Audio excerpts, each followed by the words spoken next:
হিসেবে আমি যখন বলবো তখন ইনবাউন্ড এবং আউটবাউন্ড ট্যুরিজম দুইটাকে যদি ট্যাগ করতে চাই তখন বাংলাদেশের জন্য কথাটা আমার ইনবাউন্ড ট্যুরিজম, বিশেষ করে তৌফিক ভাইয়ের যে বিজনেস পার্সপেক্টিভ সেটা ফিট করবে বেটার ওয়েতে। আর আমি যখন বাংলাদেশিদের জন্য বলছি তখন হচ্ছে বাংলাদেশিরা যে বাইরে ট্রাভেল করছে সেটার পার্সপেক্টিভটা মোস্টলি বোঝাচ্ছে, যেটা হচ্ছে আউটবাউন্ড ট্যুরিজম আমরা বলি। সো ট্যুরিজম যদি আমরা করতে যাই তাহলে ট্যুরিজম প্রিরিকুইজিট মডেল আমরা যেটা ক্লাসে পড়ি বা পড়াই, ট্যুরিজমের একজন শিক্ষক এবং শিক্ষার্থী, আমি নিজেকে শিক্ষক এবং একই সাথে শিক্ষার্থীও বলি। তো সেই জায়গাটা থেকে আমরা যেটা শিখি বা আমরা যেটা শেখাই সেটা হচ্ছে ট্যুরিজম যদি আপনার হ্যাপেনিং হতে হয় তাহলে প্রথমে ডিমান্ড এবং সাপ্লাই সাইডের একটা ব্যালেন্স লাগবে।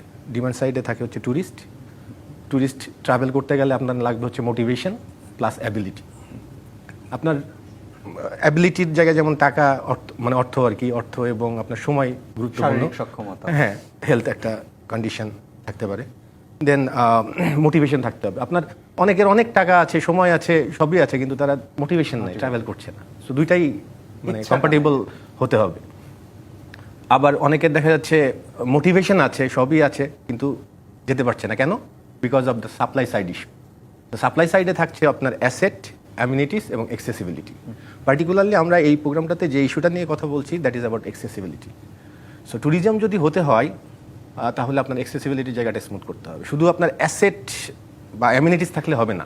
আপনার সুন্দর অ্যাসেট আছে, ওয়ার্ল্ড ক্লাস অ্যাসেট আছে, অ্যামিনিটিস আছে, সুন্দর রাস্তা, সুন্দর ইনফ্রাস্ট্রাকচার আছে, বাট আপনার অ্যাক্সেসিবিলিটি নাই।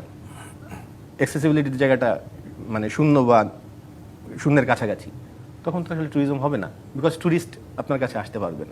রাজনৈতিক যে অস্থিরতা সেটা অবভিয়াসলি একটা ফ্যাক্টর, এবং এই ফ্যাক্টরটা নেগেটিভ ওয়েতে কন্ট্রিবিউট করে পার্টিকুলারলি ভিসা ডিসিশনগুলোকে।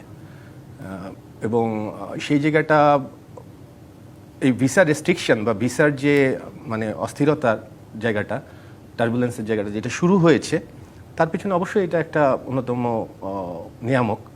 বাট এই জায়গাটাকে আমি দেখতে চাই টু ফোল্ড ওয়েতে ইন আ সেন্স। একটা হচ্ছে গভর্নেন্স সাইড, মানে যেটা হচ্ছে গভর্নমেন্ট থেকে যেটা ইনিশিয়েটিভ নিয়ে গভর্নেন্স করবে এই জায়গাটা, সেটার একটা ফেইলিয়ার, যেটা হয়তো আগেও ছিল, এখনও আছে কিছুটা। একটা হচ্ছে ইন্ডিভিজুয়াল লেভেলে মানে হচ্ছে ব্যক্তিকেন্দ্রিক জায়গায় আমাদের নর্মস, ভ্যালুস, ইথিক্সের জায়গাগুলো নিয়ে আসলে অনেক কোশ্চেন রয়েছে, এবং এই জায়গাটা আমাদের বিশেষ করে বাংলাদেশিদের অনেকেই বাইরে গেলে এই জায়গাগুলো নিয়ে প্রশ্নবোধক কথাবার্তা বলে থাকেন আর কি।